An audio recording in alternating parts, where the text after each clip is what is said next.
Filiz kanalımdan herkese merhabalar. Bu videomda sizlere görmüş olduğunuz bu güzel tunus işi çalışmanın nasıl yapıldığını anlatmak ve paylaşmak istiyorum. Umarım sever ve beğenirsiniz arkadaşlarım. Bu modelimi yaparken şöyle kalın bir halı kaydırmaz kullandım. Paspaslardan seccadelere, kilimlere varana kadar, hatta kırlentlere, çantalara varana kadar dilediğiniz her türlü örgüde kullanabileceğiniz bir model olduğunu düşünüyorum. Umarım sizler de sever ve beğenirsiniz.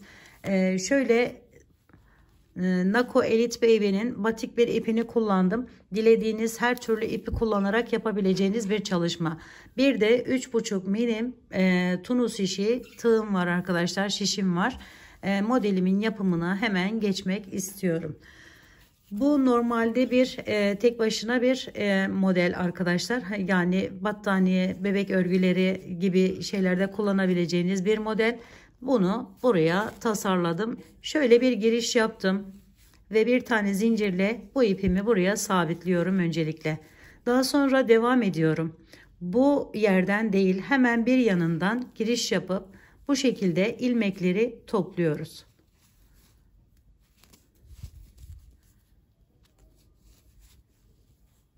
Bu şekilde birini atlayıp, yani birini atlayıp derken arkadaşlarım, buradan şimdi şuradan giriş yapıyorum, hemen yanından çıkartıyorum.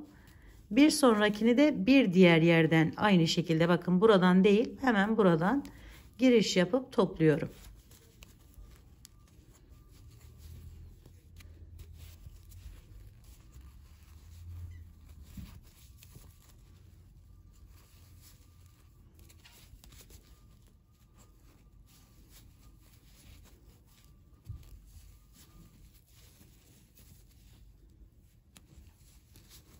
İlk sırayı bu şekilde devam ettiriyoruz arkadaşlar.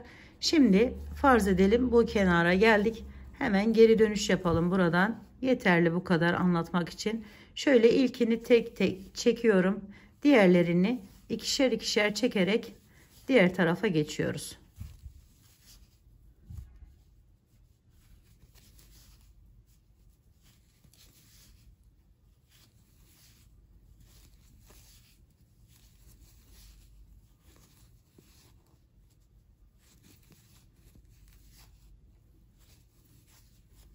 Buraya geldiğimizde bir üst sıradaki yere giriş yapıyorum.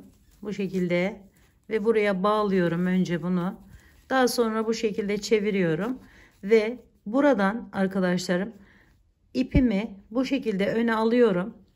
Sonra bu üstten buradan giriş yapıyorum şu şekilde ve bunu şöyle alarak bunun içerisinden çıkartıyorum.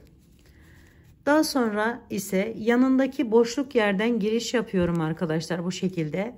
Buradan giriş yapıp bir tane ilmeği topladım önce. Sonra bu alttaki yerden buradan giriş yapıyorum.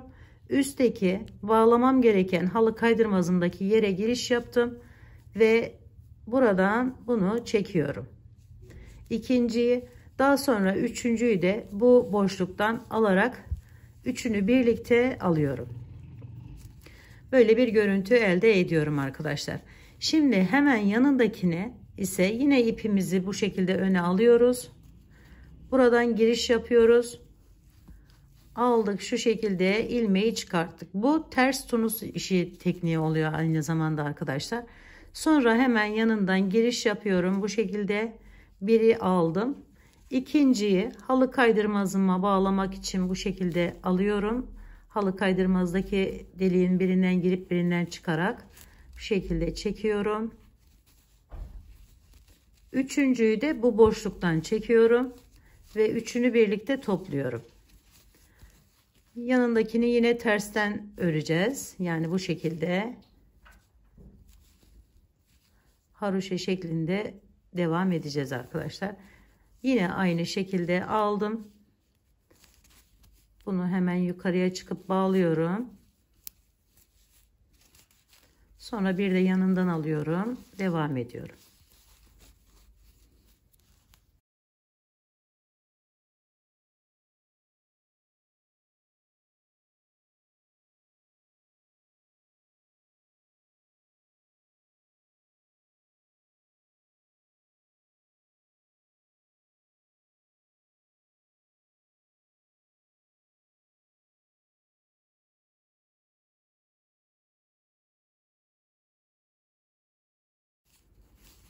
Kenara geldiğimizde ise yine bakın şöyle giriş yapıyorum. İkisinden bir aynı anda giriş yaparsanız daha iyi olur.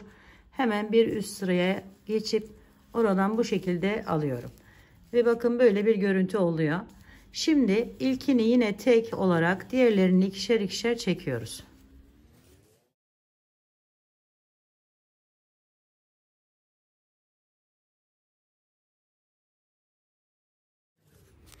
Sona geldiğimizde yine bir üst sıraya geçip kenardaki yerden giriş yapıp bu şekilde aldım.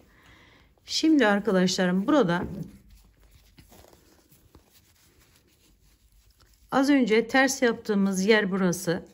Buraya bakın şöyle giriyorum, yandan alıyorum birinciyi, yer değişikliği yapacağız. Sonra bu tersin içerisinden girip yukarıya çıkıp tutunuyorum.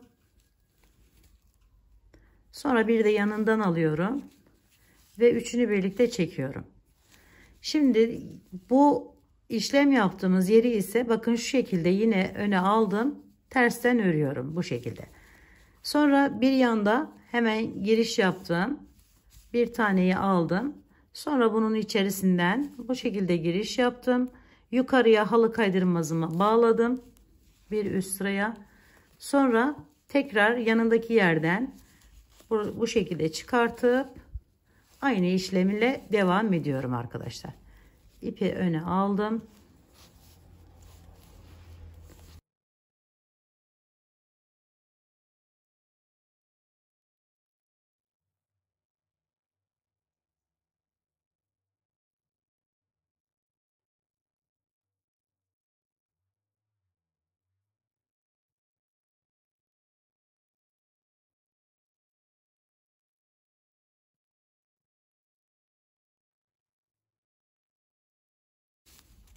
Son olan yerden de bu şekilde giriş yaptım.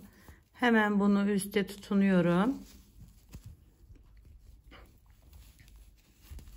Sonra bir de yanından, sonra son olan yerden yine giriş yapıp hemen üste bağlıyorum arkadaşlar. Ve yine ilkini tek, diğerlerini ikişer ikişer çekerek devam ediyoruz.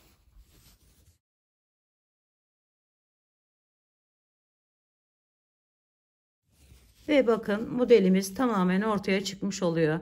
Böyle kabartıklı, tomurcuklu bir görünüme sahip olmasını sağlamış oluyoruz arkadaşlarım. Şöyle şuradan daha açık ve net olarak göstereyim sizlere. Şimdi kenar kısmına geldiğimizde ise kenarını da yine ben burada şöyle ters sık iğne tekniğini kullandım arkadaşlar. Genelde bunu kullanıyorum ama dilediğinizi kullanabilirsiniz. Yani dilediğiniz şekilde bu etrafındaki boşlukları çevirebilirsiniz arkadaşlarım. Hemen bakın buradan aldım. Şöyle bir de üzerine alıp aynı yerden bir tane daha aldım. Bu kenarı tamamen kapatabilmek amaçlı. Ve sonra bir ileriye doğru devam ediyorum. Üzerine alıp tekrar aynı şekilde devam ediyorum. Buraya geldiğimizde yine aynı şekilde aldım. Köşe. Ve böyle devam edeceğiz. Şunu da yapabilirsiniz. Tekli yapıp bir üst sıraya tekrar geçiş yapıp burayı yani iki işlemli de yapabilirsiniz. Ya da böyle tek olarak da yapabilirsiniz arkadaşlar.